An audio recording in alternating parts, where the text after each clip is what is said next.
Any suggestions for anyone in the audience who's about to embark on a similar sort of startup journey that you sort of It was interesting. I started, and so I was brought on board. I was brought on as a consultant, by the founders to come up with this technology stuff. And so I said, I'm not going to touch technology for 3 months. And I'm glad I did. The best thing I ever did. I said, I'm not going to look at it for 3 months. I said, I want to understand. Show me the money. Show me the business model. Let me understand how things are going to flow through. So I did a lot of modelling and teasing apart, and we actually found a couple of, I won't call them fatal, but significant flaws in the original business model that I wouldn't have found if I had just launched into building stuff. And luckily they were quite easily fixed, but would have been really hard to fix if we sort of got into build. I think though the lesson learned would be, and we already said it, is just cut your MVP in half and do it again and do it again, right? And in particular, the thing I think we're getting better at, but it's still a challenge to be honest, we're still a challenge, is I like the idea of encouraging people to be humble, that it's okay to have an idea. In fact, I want you to have an idea that you're actually not necessarily confident in, because that means that we can learn by testing in market what it is. So I'd encourage, there's a lot of, our business is made of humans have got egos, and I know what's right. I really try and encourage them. I've got a great idea, but I'm actually not that, I've a high degree of uncertainty that I could be wildly successful or wildly wrong. Great.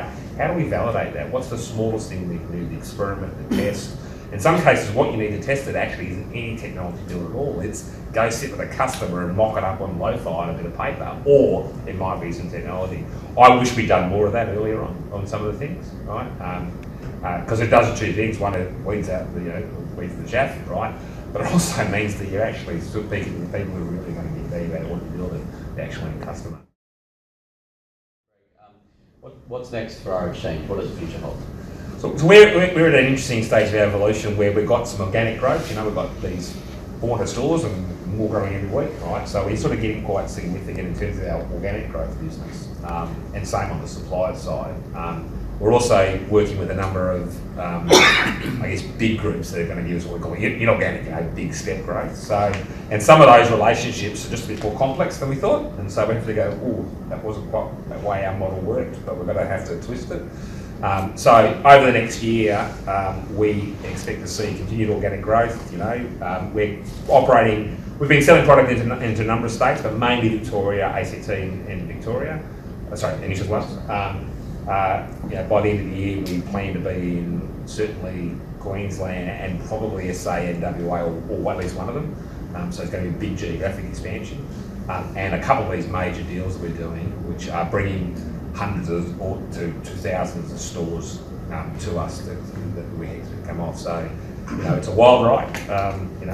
We're a small business. We're a team of about 50 odd, 45 odd in total across the business. Our team's 15, 14 odd. Dealing with large, complex organisations. But that's the growth path we're under. I mean, our sort of vision is actually 3 or 4 or 5 order of magnitude where we are now. So we have big ambitions, right? And the fundamental one is any market that's incredibly transparent inherently gives you trust and you want to trade through it. And that's sort of from the sort of economic model, if you like.